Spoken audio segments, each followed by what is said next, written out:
Hello दोस्तों, आज मैं आपके सामने में एक नया वीडियो लेके आया हूं और जिसका शीर्षक है functions and power of Indian parliament and how bills are passed in parliament, what are the procedures. तो आइए चलते हैं, इसके बारे में विशद रूप से जानते हैं कि पार्लियामेंट के, भारतीय संसद के क्या क्या अधिकार हैं, क्या कार्य हैं, इसके बारे में जानते हैं। दोस्तों, जैसा कि आप जानते हैं कि इसके पहले मैंने भारतीय संविधान की विशेषता, फंडामेंटल राइट्स और directive principle of state policy, इस पर कुल 5 वीडियो बना चुका हूं और फंडामेंटल राइट्स पर तो 3 वीडियो बना चुका हूं। आज मैं भारतीय संसद के अधिकार और कर्तव्य के बारे में आपके समक्ष प्रस्तुत हुआ हूं और मैं बताऊंगा कि इंडियन पार्लियामेंट के क्या पावर हैं, क्या फंक्शन है। तो दोस्तों, जैसा कि जानते हैं कि पार्लियामेंट का मतलब क्या होता है, तो आर्टिकल 79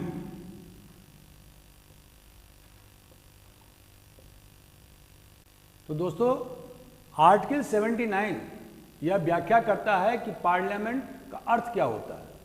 तो जैसा कि आप जानते हैं कि पार्लियामेंट में 2 सदन हैं। पहला लोकसभा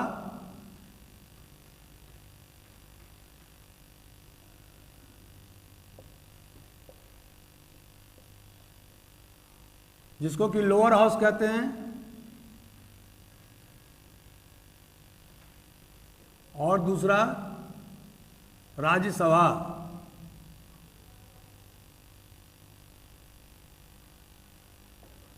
जिसे अपर हाउस कहते हैं।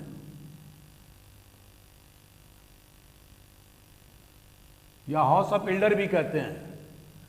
तीसरा जो इंपॉर्टेंट फंक्शनरी है वो है प्रेसिडेंट ऑफ इंडिया।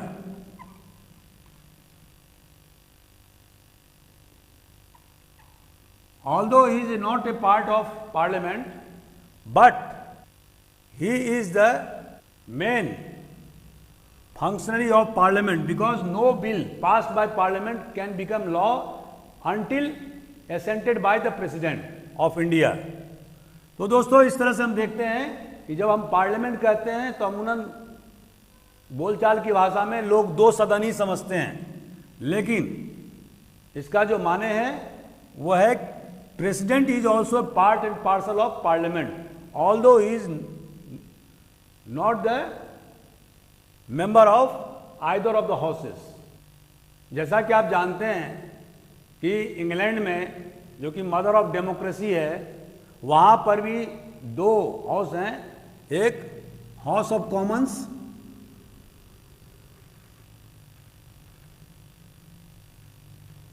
और दूसरा House of Lord's.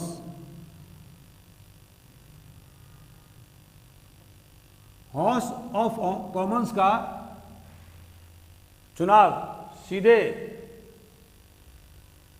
Adult franchise के माध्यम से होता है, और उसी तरह से हाउस ऑफ लॉर्ड्स या हाउस ऑफ एल्डर्स हैं। इसी तरह से अमेरिका में भी हाउस ऑफ रिप्रेजेंटेटिव है,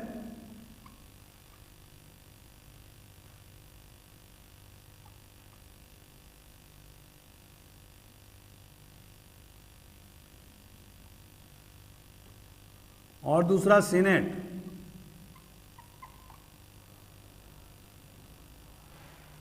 हाउस ऑफ रिप्रेजेंटेटिव वो लोअर हाउस है, जिनके सीधे जनता के द्वारा चुनाव किया जाता है, एमपीज का। और सीनेट जो है वो, क्योंकि अमेरिका में 50 स्टेट हैं, राज्य हैं, तो प्रत्येक राज्य को 2-2 सीनेटर भेजने का अधिकार है। तो इस तरह से सीनेट में कुल 100 सदस्य संख्या है, और सीनेट बहुत ज़्यादा पावरफुल है in comparison to House of Representative, जो 6 साल के लिए चुने जाते हैं, जबकि हाउस ऑफ रिप्रेजेंटेटिव के सदस्य एमपी सिर्फ 2 साल के लिए चुने जाते हैं। इस तरह से पार्लियामेंट बाय कैमरलिज्म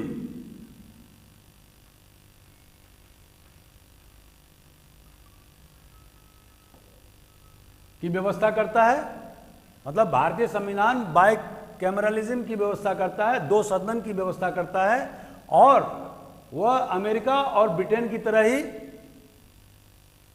उसने भारतीय संविधान ने भी द्विसदनीय व्यवस्था को लागू किया।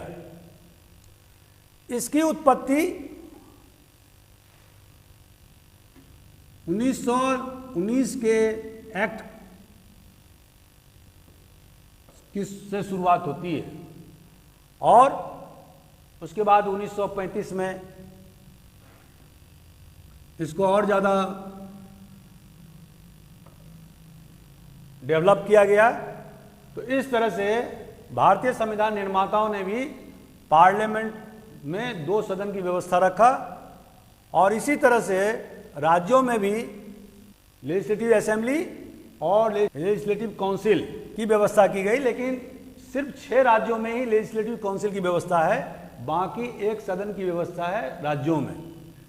तो आइए चलते हैं कि पार्लियामेंट के अधिकार क्या हैं। तो पहला अधिकार है कि no taxes can be levied without the approval of lower house, मतलब Lok Sabha.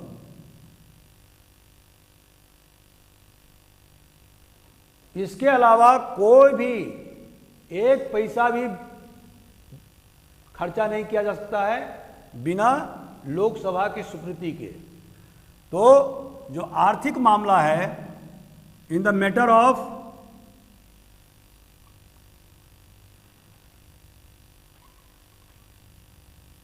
Finance, parliament and particularly Lok Sabha is supreme. दूसरा जो इंपॉर्टेंट फंक्शन है पार्लियामेंट का, वो है मंत्रिमंडल को जवाबदेह रखना। तो कोई भी मंत्रिमंडल या कैबिनेट या house council of ministers, they are responsible to Lok Sabha and they can remain in power as long as they enjoy the majority in Lok Sabha. Once majority gone in Lok Sabha, they will have to resign. इसीलिए लोकसभा को बहुत ही सशक्त बनाया गया है और राज्यसभा की अपेक्षा लोकसभा धन के मामले में, अर्थ के मामले में और सरकार के स्टेबिलिटी के मामले में बहुत ज़्यादा ताकतवर है। तीसरा पॉइंट, पार्लियामेंट का क्या है, पार्लियामेंट का क्या अधिकार है। तो पार्लियामेंट के सदस्य किसी भी पदाधिकारी, चाहे वो प्रेसिडेंट हो, चाहे वो वाइस प्रेसिडेंट हो या कॉन्स्टिट्यूशनल हेड, जुडिशरी का head, chief justice of India हो, हाई कोर्ट के जजेस, controller and auditor general of India या chief election commission of India, इनके इम्पीचमेंट में भी, महाभियोग में भी पार्लियामेंट की सबसे बड़ी भागीदारी है। अगर पार्लियामेंट चाहे तो इन ऊंचे पदाधिकारियों को भी बर्खास्त कर सकता है, पदच्युत कर सकता है, और by the process of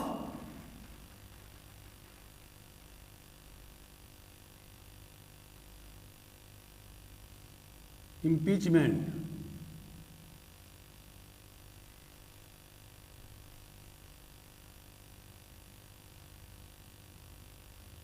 impeachment मतलब महाभियोग, और इसके लिए एक प्रोसेस बना हुआ है। जहां तक महाभियोग का सवाल है तो राज्यसभा में या लोकसभा दोनों में से किसी में भी ओरिजिनेट कर सकता है, महाभियोग का प्रस्ताव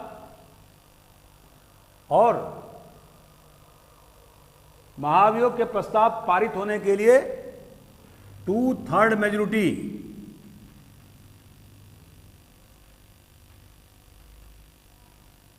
प्लस सिंपल मेजॉरिटी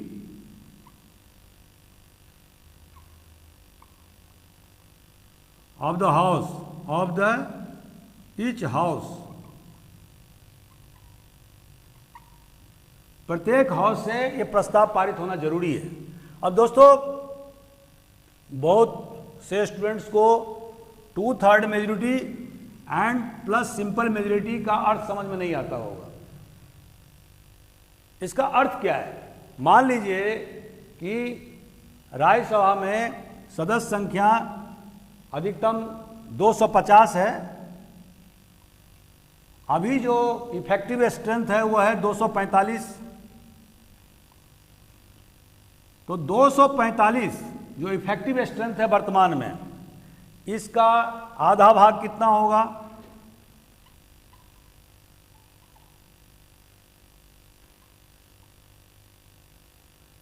माने 123 मेंबर होना चाहिए सिंपल मेजॉरिटी के लिए।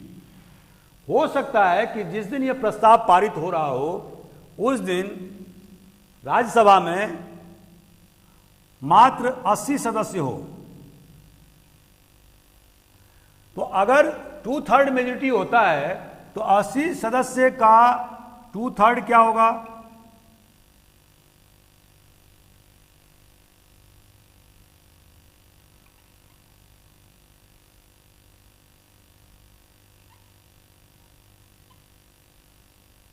मतलब 27 दूनी 54, 54 सदस्य संख्या होना चाहिए। लेकिन अगर आपको 2/3 बहुमत तो होना ही चाहिए, उसके साथ साथ सिंपल मेजॉरिटी भी होना चाहिए, मतलब 123 मेंबर तो होना ही चाहिए। और यहां कितना हो रहा है? सिर्फ और सिर्फ 54। तो यह रिजोल्यूशन पास नहीं होगा। तो इसका मतलब है कि जो हाउस का जो टोटल इफेक्टिव स्ट्रेंथ है उसका सिंपल मेजॉरिटी और साथ साथ 2/3 ऑफ द मेजॉरिटी, मैंने 2/3 मेजॉरिटी मतलब मान लीजिए 245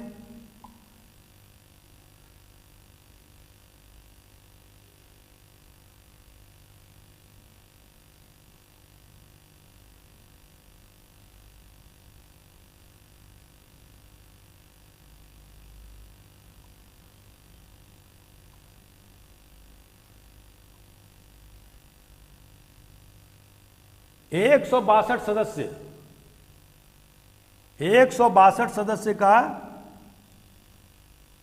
बहुमत होना चाहिए।